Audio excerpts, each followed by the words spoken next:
Welcome back, everybody. There's been a lot of buzz in the news lately about whether or not your home selling price should be public information.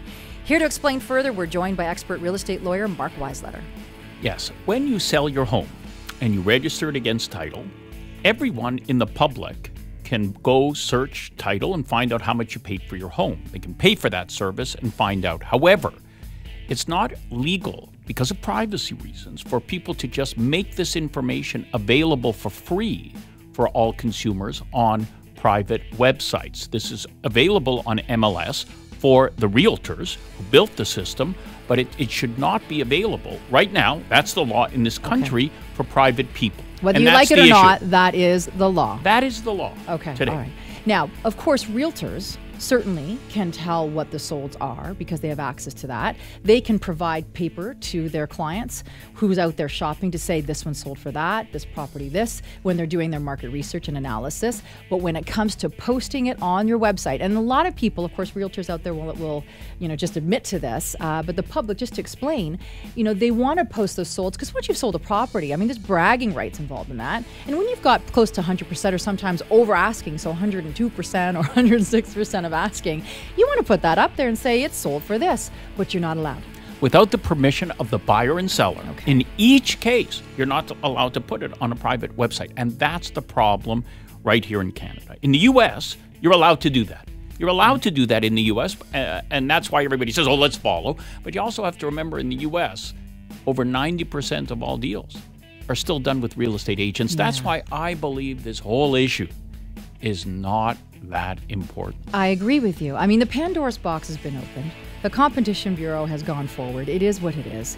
And really, as you said, in one of the biggest real estate markets in the world, the United States of America, still 90% of the transactions are done with a professional realtor. So really, is it a problem having access for the public to be able to do their own research, to check things out? I don't think so. Well, they've been fighting for over 2 years, and in my opinion, it's going to be another 2 years until we get a resolution of this. So unfortunately, we'll still have this murky condition for a while. But you know what? There's a lot more to buying a house than just knowing what the house down the street sold for. There's so much else involved. So don't focus so much on this. Focus on finding the right agent to find you the right house every time. That's more important. Now, I love you not only because we tend to agree on most things, but you're like the other person that talks with their hands. I love watching you as both you and I are talking with our hands.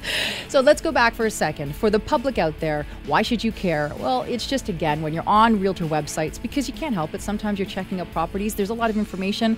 More than ever, realtors are realizing that that is your first impression, so they're educating. And I love that. I think that's a great transition of the industry, how it becomes more of a realtors are out there to service you and to educate, which is great.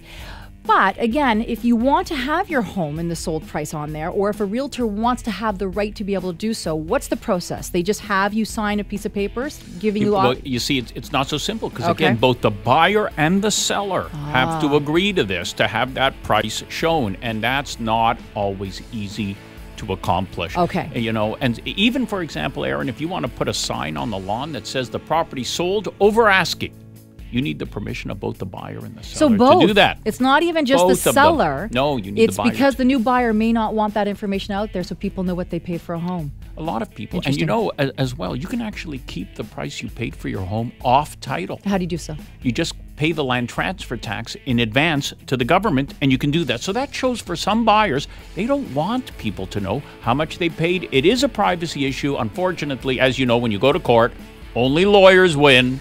So we're going to pay lawyers a lot of money to figure this out. At the end of the day, in a couple of years, I predict the information will be available, and it won't matter. All right, everybody. So remember, if you've got questions, well, we want to hear them. Visit realestatetalkshow.ca or call our help desk anytime. We actually do get back to each and every one. And that's 844-ASK-RETS. That's 844-ASK, RETS. Well, that's a wrap, everybody. What a fantastic show. And of course, I have to thank all of our expert guests, Scott McGilvery, Brian Baumler, Glenn Peloso, and Jamie Alexander, and Mark Weisleder. Just want to remind everybody to make sure you visit us at realestatetalkshow.ca, or you can call our help desk anytime at 844-ASK-RETS. That's 844-ASK-RETS.